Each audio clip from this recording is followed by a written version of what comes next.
বন্ধুরা, গরম কিন্তু বাড়তে শুরু করে দিয়েছে এবং গরমের মধ্যে যদি আমরা সঠিক পরিচর্যা না করি তাহলে কিন্তু আমাদের গোলাপ গাছ মারা যাবে এবং প্রত্যেকটি ডাল কিন্তু শুকিয়ে যাবে। এরকম যদি নতুন নতুন গ্রোথ বের করতে চান তাহলে এই ভিডিওটা সহযোগ মনে করে দেখতে হবে, কারণ আজকে এমন কিছু টিপস আমি আপনাদের সঙ্গে শেয়ার করবো যে সমস্ত আপনারা যদি গাছের মধ্যে 2-3 বার করে ব্যবহার করেন তাহলে কিন্তু অবশ্যই গাছের মধ্যে এরকম নতুন নতুন পাতা কিন্তু দেখতেই পাবেন, গ্যারেন্টি দিয়ে বলছি। যারা নতুন এসেছেন আমার চ্যানেলের মধ্যে অবশ্যই চ্যানেলটিকে সাবস্ক্রাইব করে পাশে থাকবেন, কারণ এটা আমার নতুন চ্যানেল। আপনারা যদি অল্পটুকু সাপোর্ট করেন আমি এগিয়ে যেতে সাহসটুকু পাবো। তো গোলাপ কিন্তু এমন একটা গাছ যেটা কিন্তু খুবই সেন্সিটিভ এবং খুবই পরিচর্যা করতে হয়। যদি আমরা পরিচর্যা না করি তাহলে কিন্তু গাছের মধ্যে এরকম ডাল শাখা পোশাক বের করতে দেখতে পাবো না। আর গরমের মধ্যে কিন্তু এই সমস্ত জিনিস করে নিতে হবে যাতে গাছ নতুন নতুন গ্রোথ বের করতে পারে, এবং যত গ্রোথ বের হবে ততই কিন্তু গাছ বেঁচে থাকার চান্স বেড়ে যায় গরমের মধ্যে। যদি গাছের মধ্যে কোনো ডাল শাখা পোশাক নেই তাহলে কিন্তু সেই গাছ অবশ্যই মারা যাবে, গ্যারেন্টি দিয়ে বলছি। তো চলুন তাহলে ভিডিওখানে স্কিপ করবেন না, স্কিপ করে গুরুত্বপূর্ণ জিনিস মিস আউট করে ফেলবেন। চলুন তাহলে শুরু করা যাক। Welcome to Mickey Minnie's Garden!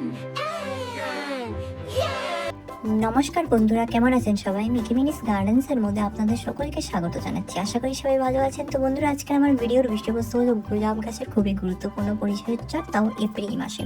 বন্ধুরা, এপ্রিল একটা এমন একটি মাস যেটা কিন্তু গরমের আগবাদ কিন্তু গরম শুরু করে দেয়। তো এই সময় এই সিজনে যদি আমরা অল্প বেশি করে যদি গোলাপ গাছের পরিচর্যা করি তাহলে কিন্তু গোলাপ গাছ জুন জুলাই মাস অবধি কিন্তু বেঁচে থাকবে। অনেকে বলে যে ওদের গাছগুলো গরমের মধ্যে মরে যায়, তো মরে যাওয়ার কিন্তু অনেক কারণ থাকে। সঠিক পরিচর্যা যদি করেন অবশ্যই গাছ মরবে না, যদি পরিচর্যা না করেন তাহলে কিন্তু অবশ্যই গাছ কিন্তু মারা যাবে, শুকিয়ে যাবে, কোনো চান্স থাকবে না বাঁচানোর। তো এখানে দেখতেই পাচ্ছেন গাছের পাতা আমার হাত থেকেও দ্বিগুণ খুব সুন্দর কিন্তু গ্রোথ হয়েছে এবং অসাধারণ লাগছে, সবুজ টকটকে। তো গোলাপ গাছের মধ্যে কিন্তু নতুন নতুন গ্রোথ বের করতে হবে। ফার্স্ট আমাদের মেইন টপিক হলো এইটি, যদি গ্রোথ বের হবে তাহলে কিন্তু অবশ্যই ফুলও হবে। যত গ্রোথ হবে ততই ফুল হবে, কারণ গোলাপ গাছ যত ডাল ছাড়বে তত ডালে ডালেই কিন্তু কুড়ি আসে, পুরান ডালের মধ্যে কুড়ি আসে না, আপনারা অবশ্যই লক্ষ্য করেছে। আর এখানে দেখতেই পাচ্ছেন আমার প্রত্যেকটি গাছের মধ্যে কিন্তু নতুন নতুন গ্রোথ হওয়া শুরু করে দিয়েছে। আরেকটি প্রবলেম হলো ডাইব্যাক। এই যে দেখতেই পাচ্ছেন এখানে ব্ল্যাঙ্ক শুট হয়ে গেছে, এই সমস্ত ডালের মধ্যে কিন্তু আর কোনো গ্রোথ হবে না, এগুলোকে কিন্তু কেটে দিতে হবে। কাটার পর কিন্তু অবশ্যই ফাঙ্গিসাইডের ব্যবহার করতে হবে যদি আপনাদের কোনো ডালের মধ্যে এখনো অবধি গ্রোথ আসেনি এবং অনেক সময় হয়ে গেছে, সেই সমস্ত ডালগুলোকে কিন্তু গাছের মধ্যে রাখবেন না। আর কিছু কিছু ডাল আছে যদি গ্রোথ হচ্ছে অবশ্যই রেখে দেবেন। আর এই স্টেজে কিন্তু অবশ্যই শাওয়ারিং করতে হবে। যত শাওয়ারিং করবেন ততই কিন্তু গোলাপ গাছের মধ্যে গ্রোথ হবে। আপনারা শাওয়ারিংটা অবশ্যই সকালে করবেন, সকালে করার চেষ্টা করবেন। আর এখন কিন্তু খুব সুন্দর কিন্তু ফুল হচ্ছে এবং গরমের মধ্যে কিন্তু গাছগুলো ডরমেন্সিতে চলে যায়, তখন কিন্তু ফুল হয় না। যদি হলেও সেই সমস্ত ফুল গাছের মধ্যে রাখতে নেই। এখন কিন্তু আমি ফুল নেব, আমি প্রায় এপ্রিল মে মাস অবধি ফুল নেব, তারপরের থেকে আমি কিন্তু ফুল আর নেব না। আর এই যে দেখেন এখানে হলুদ পাতা খেয়ে নেয়া পুকুর, এরকম অনেক রকমের সমস্যা আপনারা হয় বলছেন কমেন্টে। এই সমস্যার সমাধান শুধু একটাই, এবং সেটি হলো ফাঙ্গিসাইড। আপনারা যদি কোনো ফাঙ্গিসাইড নেই মার্কেটে তাহলে কিন্তু অবশ্যই ঘরে তৈরি করে নিতে পারবেন এবং মার্কেট থেকেও কিন্তু খুব দুর্দান্ত কাজ করবে। অনেকে বলে যাদের গাছের মধ্যে নতুন নতুন গ্রোথ হচ্ছে, পাতা হচ্ছে, সেই সমস্ত পোকামাকড়ে খেয়ে নিচ্ছে, পাতা কুকড়িয়ে যাচ্ছে, মরিয়ে যাচ্ছে, আর কোনো গ্রোথ হতে পারছে না।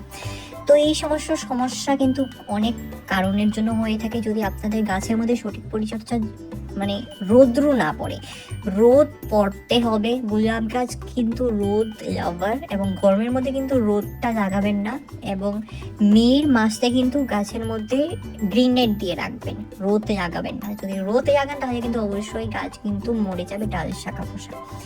তো এখানে দেখতে পাচ্ছেন আমি প্রত্যেকটি ডালের মধ্যে কিন্তু স্প্রে করে দিচ্ছি, এবং ফাঙ্গিসাইডের স্প্রে কিন্তু এটা আমি করছি। এটা হলো নিম পাতা সিদ্ধ করা জলের সঙ্গে আমি কিন্তু কিছু রসুনের কোয়া ভালো করে পেস্ট করে কিন্তু লিকুইডটা বের করে আমি মিশিয়ে দিয়েছিলাম।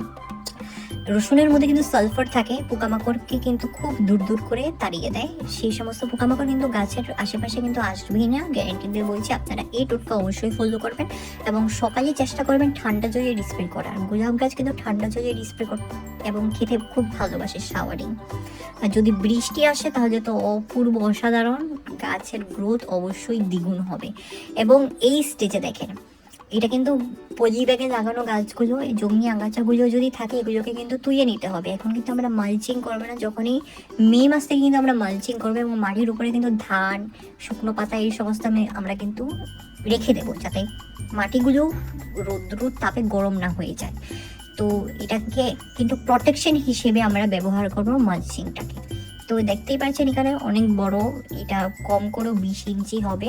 তো এরকম বড় বড় কিন্তু গ্রো ব্যাগে লাগানোর চেষ্টা করবেন। ছোট গাছ কিন্তু ছোট টাবের মধ্যেই লাগাবেন, বড় গাছ কিন্তু বড় বড় টাবের মধ্যেই রাখবেন। যদি গাছটা ছোট টাব থেকে বড় হয়েছে তাহলে কিন্তু অবশ্যই শিফটিং করবেন, এবং এই সময় কিন্তু শিফটিং করতে যাবেন না, এটা কিন্তু সঠিক সময় নয়। তো এখানে দেখতেই পাচ্ছেন যে সমস্ত ডাল শুকিয়ে গেছে, এগুলো ডালগুলোকে কিন্তু গাছের মধ্যে রাখবো না, এগুলোকে কিন্তু কেটে দিতে হবে। তারপরে দেখেন এখানে ভিতর থেকে কিন্তু খুব সুন্দর কিন্তু গ্রোথ হচ্ছে। তো গ্রোথ হওয়ার জন্য অবশ্যই খাওয়ার প্রয়োজন। কিছু কেমিক্যালি খাবার আছে, কিছু রাসায়নিক অর্গানিক খাবার আছে। এই গরমের মধ্যে কিন্তু কেমিক্যালি খাবার একদম ব্যবহার করবে না, নাহলে কিন্তু গাছ বাঁচাতে পারবে না। ঘরোয়া টোটকা ঘরোয়া পরিচর্যা করেন, খুব সুন্দর রেজাল্ট পাবেন, ঠিক আমার মতনই। দেখতেই পাচ্ছি এখানে প্রত্যেকটি গাছের মধ্যে খুব সুন্দর রেজাল্ট হয়ে গেছে। এই যে দেখতে পাচ্ছি এটা হলো কডেক্স। এই কডেক্সের নিচ থেকে যত সমস্ত ডাল বেরোবে এগুলোকে কিন্তু কেটে দিতে হবে। দেখতেই পাচ্ছেন এই যে কডেক্সের নিচ থেকে কিন্তু ডাল যত সমস্ত বের হয় এগুলোকে কিন্তু আমি কেটে কেটে দিই, কারণ এই সমস্ত কিন্তু গাছের নিউট্রিশন খেয়ে নেয়। যে সমস্ত ডালের মধ্যে পাতা 7 পাতা থাকবে, এবং সুস্থ গোলাপ গাছের মধ্যে কিন্তু 5টি পাতা থাকে, এবং এগুলোকে বলা হয় সাকার্স।